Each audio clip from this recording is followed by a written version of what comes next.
Olá, meu nome é Silvia, esse é o quinto episódio do projeto Paulo Estevão no Sarai. Hoje nós vamos falar da segunda parte do capítulo 3, em que a gente vai ver Gesiel já lá em Jerusalém, na Casa do Caminho. Emmanuel vai contar para a gente, em alguns parágrafos, o que era a Casa do Caminho, ali organizada principalmente pelo apóstolo Pedro. Ali é uma casa em que ele recebeu de doações, ele mora com a família e ele foi exercendo o amor fraternal na sua profundidade, na sua coerência, porque ele vai acolhendo, todas as pessoas que não vivenciam as curas, ou seja, nesse cristianismo primitivo a gente vai ver não só o exercício da fraternidade pura, das curas, mas também o acolhimento daqueles mais necessitados que não se curam ou que sofrem de uma pobreza material muito grande, eles fazem ali sopa para distribuir. A gente vai ver a organização da expressão, do que os apóstolos aprenderam, com Jesus. Bom, Gesiel vai ficando assim muito encantado em perceber a forma como aquelas pessoas doentes são tratadas, E assim que tem uma oportunidade e ele já está curado, depois de 2 semanas, Pedro senta ali para conversar com ele e a gente vai ver a grandeza, a profundidade dessa amizade entre os dois. Bom, Pedro senta ali para conhecer um pouco mais, conversar, conhecer um pouco mais Gesiel, perguntar sobre Isaías, que ele citou no momento do delírio dele, e eles vão conversando e Gesiel fala, eu creio na vinda do Messias. E Pedro conta, mas você não sabe que o Messias já veio?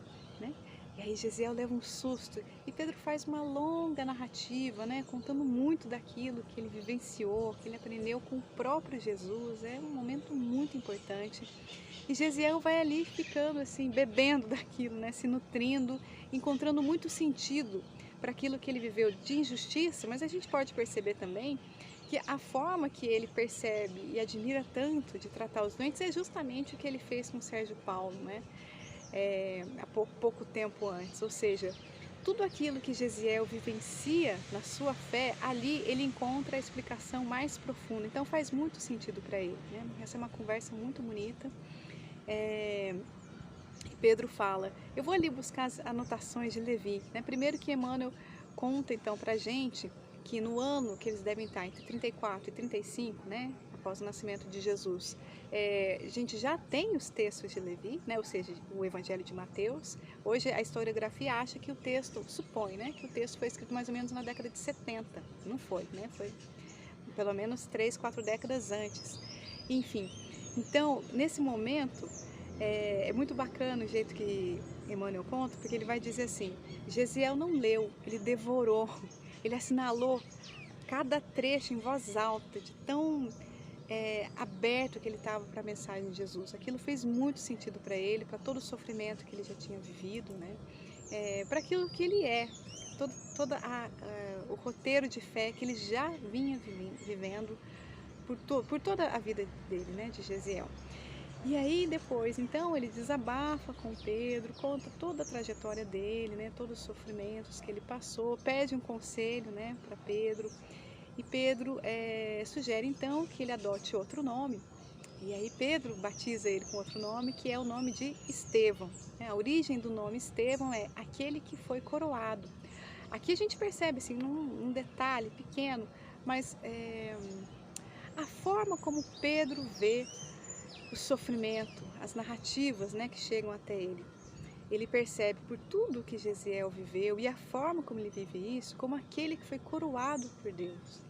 E Pedro ainda acrescenta, o que você está me contando não é novo, não me espanta, porque nesse quase um ano que eu estou aqui, ouvindo as pessoas, eu tenho visto várias pessoas que eram muito valorizadas socialmente, mulheres ricas, homens poderosos, e que depois, por adoecimento, por abandono, por sofrimentos, vão vivenciando tantos tormentos, e é Jesus que vai curar realmente, esse sofrimento das pessoas. Então a gente percebe em Pedro, neste momento, não só uma escuta ativa, uma escuta coerente, porque é uma escuta de quem trabalha pelo outro, não fica só parado escutando, sem nada dizer, não é isso, É uma escuta que ajuda a dar sentido num terreno que é a percepção constante da intervenção divina na nossa vida, né? Por isso que ele dá esse nome para Estevão, né? Bom, a partir de agora eu vou chamar ele de Estevão para a gente não se confundir. Bom, e aí Estevão fala assim para Pedro: e você acha que eu posso ser útil em alguma coisa? E Pedro diz: a partir de agora você é meu filho. Bom, então Estevão passa a ser ali um trabalhador da casa, né? Naquele momento, quando Estevão chega, eles estão gastando tanto tempo, né, em atender os mais necessitados, seja pelas questões materiais, seja pelas questões morais, seja pelas curas do corpo, né? Esses adoecimentos todos, eles estão gastando, os apóstolos, os trabalhadores estão gastando tanto tempo com isso que eles não estão tendo muito tempo para as pregações, para falar sobre Jesus, para falar sobre a Boa Nova, né? É João que nota isso e eles elegem então 7 pessoas para fazer aí uma divisão aí do trabalho, serão aquelas pessoas que vão fazer esses trabalhos mais diretos. Estevão é um dos escolhidos e a gente vai perceber então agora, né, numa rápida ascendência, o trabalho de Estevão ali na Casa do Caminho. Não só ele vai ser aquela pessoa que vai realizar as curas, né, de muitas pessoas, como outros apóstolos, outros trabalhadores também já faziam, como ele também vai ser alguém que vai falar da mensagem da Boa Nova com uma profundidade e sem medo nenhum.